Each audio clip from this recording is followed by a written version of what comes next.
That same night, Solomon had a dream about the sun rising over Israel, but being mistreated and despised by the Jews, the sun moved to shine over Ethiopia and Rome.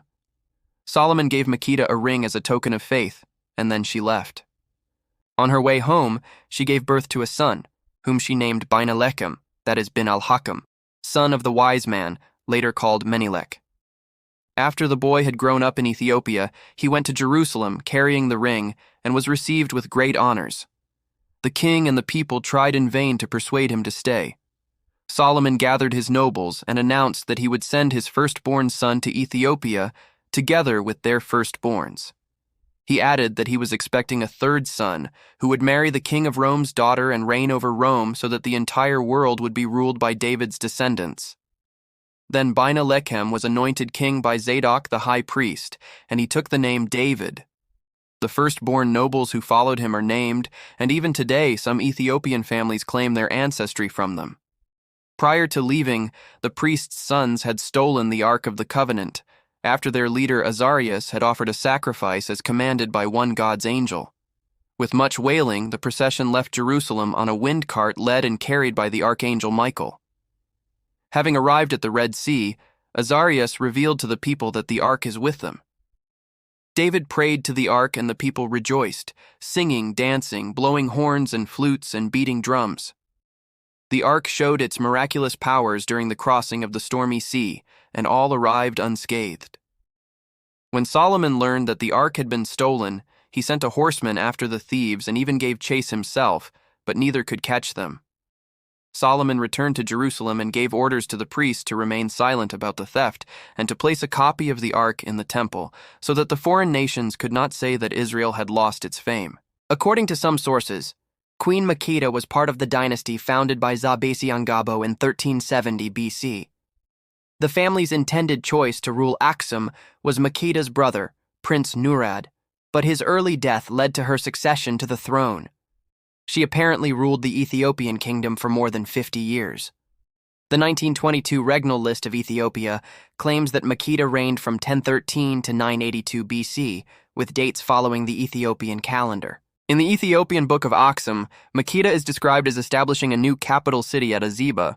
Edward Ollendorff holds that Makeda is a corruption of Candace, the name or title of several Ethiopian queens from Meroe or Sheba. Candace was the name of that queen of the Ethiopians whose chamberlain was converted to Christianity under the preaching of Philip the Evangelist, Acts 8:27, in 30 AD.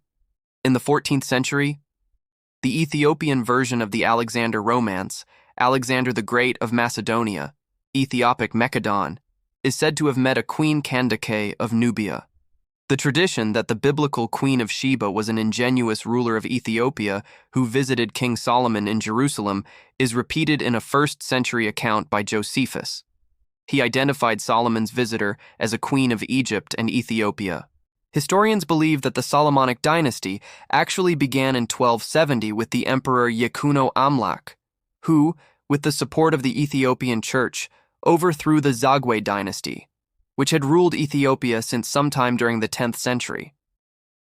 The link to King Solomon provided a strong foundation for Ethiopian national unity. Despite the fact that the dynasty officially ended in 1769 with Emperor Ioas, Ethiopian rulers continued to trace their connection to it, right up to the last 20th century emperor Haile Selassie. According to one tradition, the Ethiopian Jews, Beta Israel, Falashas, also trace their ancestry to Menelik I, son of King Solomon and the Queen of Sheba. An opinion that appears more historical is that the Falashas descend from those Jews who settled in Egypt after the first exile, and who, upon the fall of the Persian domination, 539-333 BC, on the borders of the Nile, penetrated into the Sudan, whence they went into the western parts of Abyssinia. Several emperors have stressed the importance of the Kebra Nagast. One of the first instances of this can be traced in a letter from Prince Kassa, King John IV, to Queen Victoria in 1872. Kassa states, "There is a book called Kebra Nagast which contains the law of the whole of Ethiopia, and the names of the shums, governors, churches, and provinces are in this book. I pray you will find out who has got this book and send it to me, for in my country my people will not obey my orders without it." Despite the historic importance given to the Kibra Nagast, there is still doubt as to whether or not the queen sat on the throne. Islam. The Temple of Awam, or Mahram Bilqis, sanctuary of the Queen of Sheba, is a Sabaean temple dedicated to the principal deity of Saba, Al-Makka, frequently called Lord of Awam, near Marib in what is now Yemen. I found there a woman ruling them, and she has been given all things, and she has a great throne. I found that she and her people bow to the sun instead of God. Satan has made their deeds seem right to them, and has turned them away from the right path, so they cannot find their way. After scouting nearby lands, a bird known as the hudhud, hoopoe, returns to King Solomon, claiming that the land of Sheba is ruled by a queen. In a letter, Solomon invites the Queen of Sheba, who like her followers had worshipped the sun, to submit to God. She expresses that the letter is noble and asks her chief advisors what action should be taken. They respond by mentioning that her kingdom is known for its might and inclination towards war, however that the command rests solely with her. In an act suggesting the diplomatic qualities of her leadership, she responds not with brute force, but by sending her ambassadors to present a gift to King Solomon. He refuses the gift, declaring that God gives far superior gifts and that the ambassadors are the ones only delighted by the gift. King Solomon instructs the ambassadors to return to the queen with a stern message that if he travels to her, he will bring a contingent that she cannot defeat. The queen then makes plans to visit him at his palace. Before she arrives, King Solomon asks several of his chiefs who will bring him the Queen of Sheba's throne before they come to him in complete submission. An Ifrit first offers to move her throne before King Solomon would rise from his seat. However, a man with knowledge of the scripture instead has her throne moved to King Solomon's palace in the blink of an eye, at which King Solomon exclaims his gratitude towards God, as King Solomon assumes this is God's test to see if King Solomon is grateful or ungrateful. King Solomon disguises her throne to test her awareness of her own throne, asking her if it seems familiar. She answers that during her journey to him, her court had informed her of King Solomon's prophethood, and since then she and her subjects had made the intention to submit to God. King Solomon then explains that God is the only God that she should worship, not to be included alongside other false gods that she used to worship. Later, the Queen of Sheba is requested to enter a palatial hall. Upon first view, she mistakes the hall for a lake and raises her skirt to not wet her clothes. King Solomon informs her that it is not water. Rather, it is smooth slabs of glass. Recognizing that it was a marvel of construction which she had not seen the likes of before, she declares that in the past she had harmed her own soul, but now submits with King Solomon to God. 27:22-44. She was told, "Enter the palace." But when she saw it, she thought it was a body of water and uncovered her shins to wade through.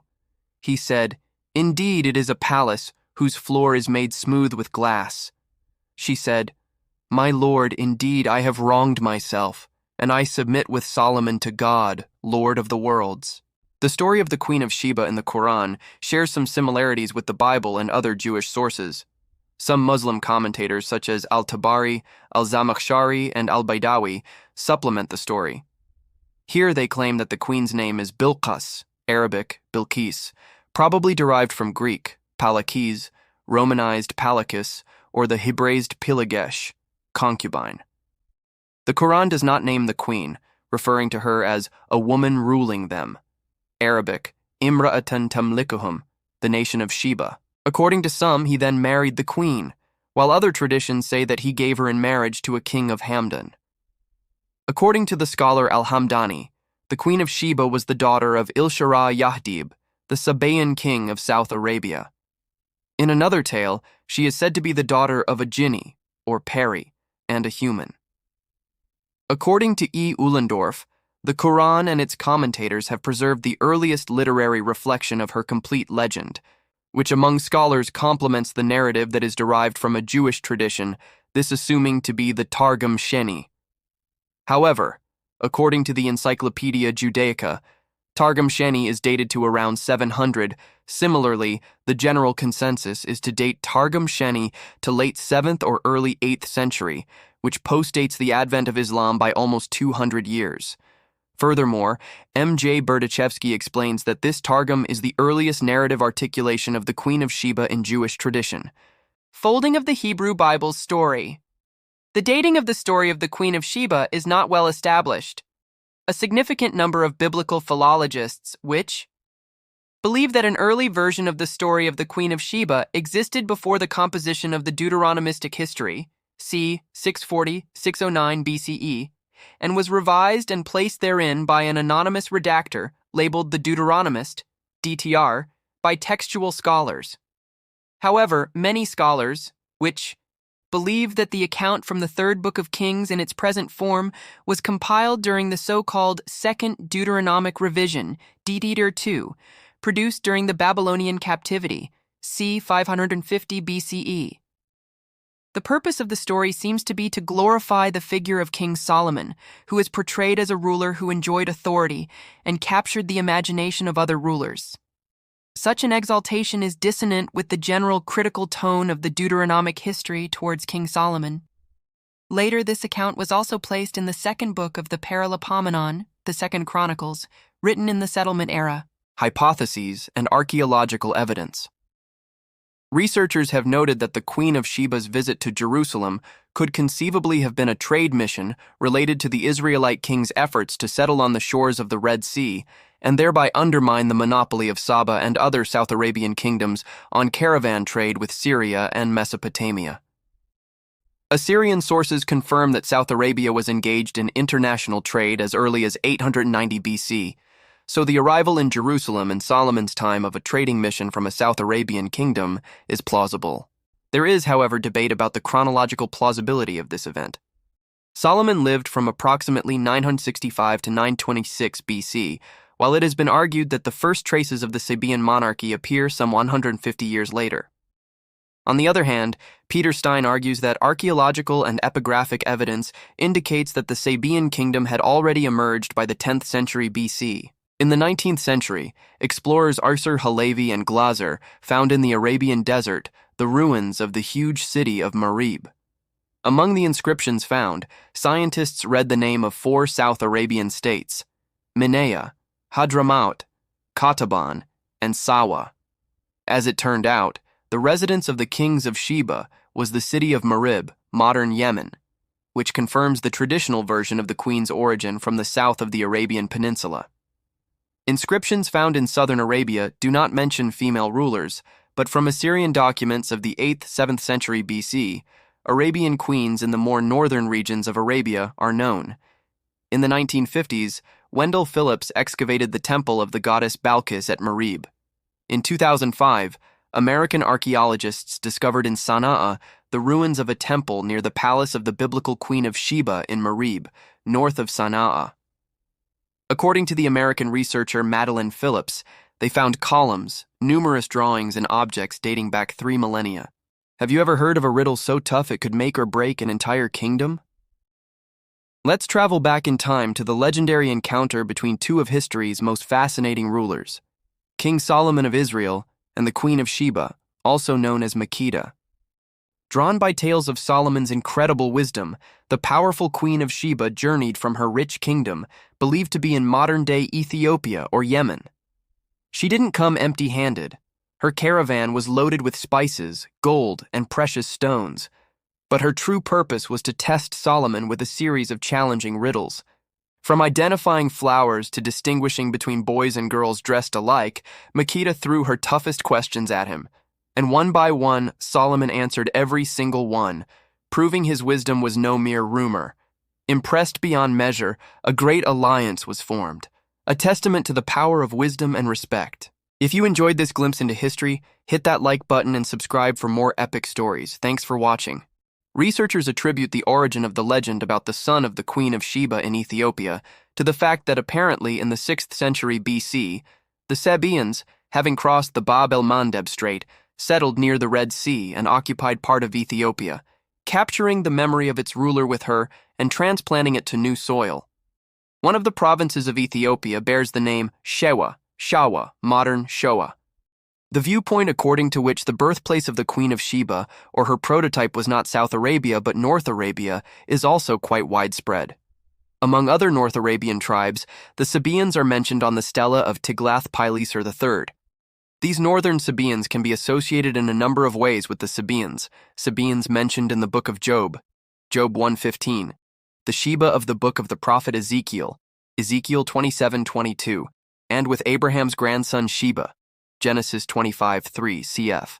Also Genesis 10:7, Genesis 10:28. The name of Sheba's brother Dedan, mentioned next to it, is associated with the oasis of El Ula, north of Medina.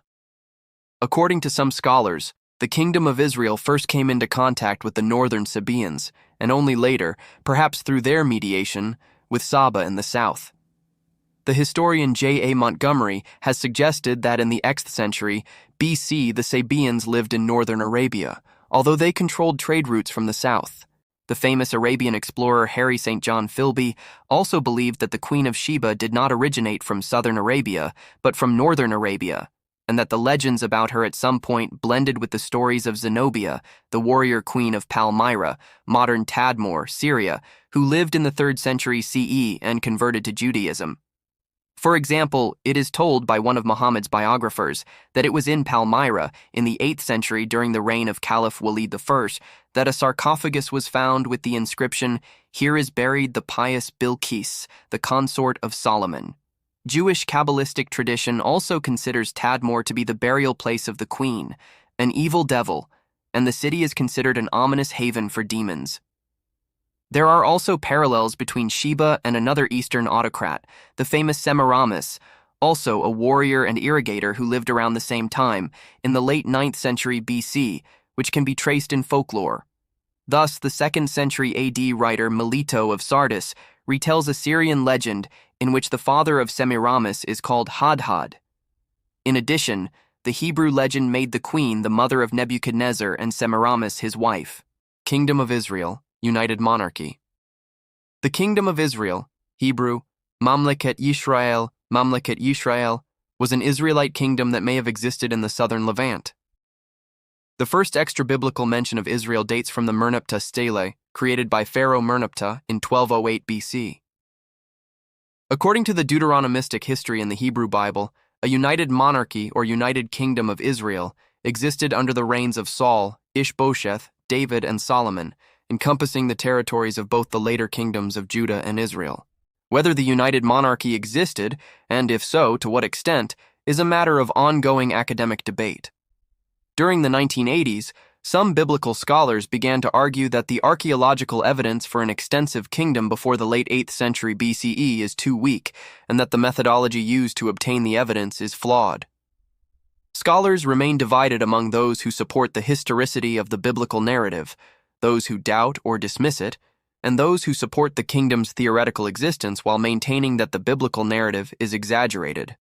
Proponents of the kingdom's existence traditionally date it to between c. 1047 BCE and c. 930 BCE. In the 1990s, Israeli archaeologist Israel Finkelstein contended that existing archaeological evidence for the United Monarchy in the 10th century BCE should be dated to the 9th century BCE.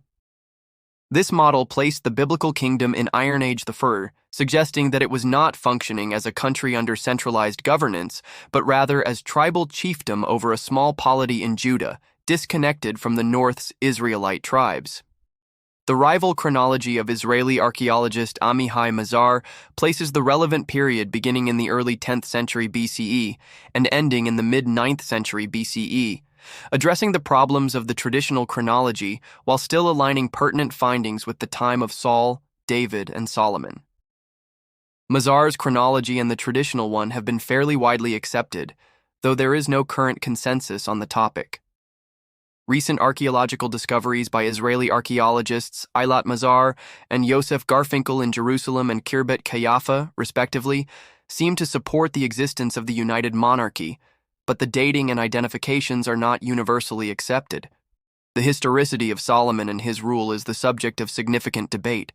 Current scholarly consensus allows for a historical Solomon, but regards his reign as king over Israel and Judah in the 10th century BCE as uncertain, and the biblical portrayal of his apparent empire's opulence as most probably an anachronistic exaggeration. According to the biblical account, On the succession of Solomon's son Rehoboam, the United Monarchy split into two separate kingdoms: the Kingdom of Israel in the north, containing the cities of Shechem and Samaria, and the Kingdom of Judah in the south, containing Jerusalem and the Jewish temple. Medieval. The 12th century cathedrals at Strasbourg, Chartres, Rochester, and Canterbury include artistic renditions in stained glass windows and door jamb decorations. Likewise, of Romanesque art, the enamel depiction of a black woman at Klosterneuburg Monastery. The Queen of Sheba, standing in water before Solomon, is depicted on a window in King's College Chapel, Cambridge. Have you ever heard the incredible story connecting ancient Israel's wise King Solomon to the heart of Ethiopia? It's a tale that has shaped a nation's identity for centuries. The legend, recorded in the Ethiopian epic known as the Kebra Nagast, tells of the powerful Queen of Sheba's journey to Jerusalem. Captivated by Solomon's wisdom, she visited his court, and from their union, a son named Menelik was born. When Menelik grew up, he traveled to meet his father, King Solomon. Upon his return to Ethiopia, he is said to have brought with him the most sacred treasure of all, the Ark of the Covenant. This event marks the beginning of Ethiopia's Solomonic dynasty, a line of emperors claiming direct descent from Solomon and Sheba. This powerful story is more than just a legend. It's the foundation of a rich cultural and spiritual heritage. If you found this story fascinating, hit that like button and subscribe for more incredible tales from history. Thanks for watching. The relationship between King Solomon and Ethiopia. King Solomon and Ethiopia. The untold royal connection. What if I told you that one of the world's oldest kingdoms, Ethiopia, claims its royal bloodline directly from King Solomon, the wisest man to ever live? What if I told you that Ethiopia, one of the oldest nations on earth, claims its royal bloodline from King Solomon, the wisest man who ever lived? A forbidden journey, a queen of unmatched beauty and power, and a king whose wisdom shook the world. From the golden halls of Jerusalem to the misty mountains of Axum, their story weaves love, politics, and divine destiny into one of history's greatest secrets. Did the Queen of Sheba truly bear Solomon's son? And could the Ark of the Covenant still rest hidden in Ethiopia today? Stay with me, because what you're about to hear isn't just a legend. It's the story that built an empire. King Solomon and Ethiopia, the royal bloodline that shaped a nation. A story that bridges Jerusalem and Africa, gold and glory, faith and destiny. This is the legend of King Solomon and the Queen of Sheba, and how their meeting changed history forever. The Meeting of Legends. Our story begins nearly 3,000 years ago. In the height of King Solomon's reign, the city of Jerusalem was a beacon of wealth, wisdom, and wonder. News of Solomon's brilliance traveled far beyond the deserts, across the Red Sea, and reached the ears of a mysterious queen, Menelik, the Queen of Sheba. Driven by curiosity, and perhaps destiny, the queen embarked on a legendary journey to meet the man whose wisdom was said to come directly from God. When she arrived, the king welcomed her with honor. Their meeting became a moment of history, a blend of intellect, spirituality, and royal chemistry. According to the Kebra Nagast, an ancient Ethiopian chronicle, Solomon and the queen shared not just knowledge, but a bond that would echo through generations. The son of two worlds. When the Queen of Sheba returned to her kingdom, she carried more than treasures. She carried a secret. She was pregnant with Solomon's child. That child, Menelik I, would grow to become the first emperor of Ethiopia. Years later, Menelik traveled to Jerusalem to meet his father, Solomon. The king welcomed him with joy, seeing his image reflected in his son's eyes. Before Menelik returned to Ethiopia, Solomon gifted him a company of nobles, and, according to legend, something far more sacred.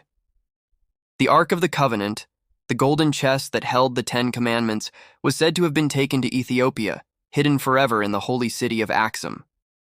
To this day, Ethiopian tradition claims the Ark still rests there, guarded by monks who never leave its side.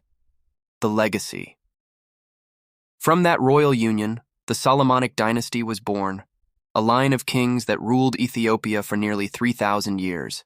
Even Emperor Haile Selassie I, crowned in 1930, traced his lineage directly to King Solomon and the Queen of Sheba. His title? Conquering Lion of the Tribe of Judah. This connection shaped not only Ethiopian royalty, but also the spiritual identity of an entire nation, linking Africa's highlands to the heart of the ancient Holy Land. So myth or truth? Whether a divine love story or a sacred legend, the bond between King Solomon and Ethiopia remains one of history's most captivating mysteries. A story where wisdom met wonder and two worlds became one. History isn't just what happened, it's what we choose to remember. From the wisdom of Jerusalem to the mountains of Ethiopia, the story of King Solomon and the Queen of Sheba has survived the passing of millennia, whispered through scriptures, legends, and royal bloodlines. It's more than history. It's a bridge between continents, between faiths, between heaven and earth. Did Solomon's son Menelik truly bring the Ark of the Covenant to Ethiopia? Does it still rest, hidden, guarded, sacred, in the heart of Axum? We may never know the full truth, but one thing is certain. Their legacy still breathes through Ethiopia's kings, its people, and its faith. History is not just written in books, it lives in the stories we dare to remember. If this journey through time moved you, don't stop here. There are more ancient secrets waiting to be uncovered. The legend continues. Join us next time as we uncover the lost trail of the Ark and the truth hidden beneath Ethiopia's sacred stones. Subscribe for more untold stories of ancient kings and hidden empires. Watch next. The Lost Ark of the Covenant, Ethiopia's greatest secret. Thank you for watching. The story of King Solomon and Ethiopia reminds us that history is not just about the past, it's about the legacy we carry forward. If this journey inspired you, don't forget to like, share, and subscribe, because more ancient secrets await in our next story. Thanks for watching, History Seekers. If you enjoyed uncovering the mystery of King Solomon and the Queen of Sheba, smash that like button and subscribe for more powerful stories from the past that still shape our world today. Thank you for watching and walking this sacred path through history with me. May the wisdom of Solomon and the spirit of Ethiopia inspire your own journey. Don't forget to subscribe. More divine stories await. Thank you for watching, but remember, the story doesn't end here. In our next episode, we follow the trail of the Ark and the truth that may still be hidden beneath the stones of Axum. Subscribe now, before history's next secret fades away.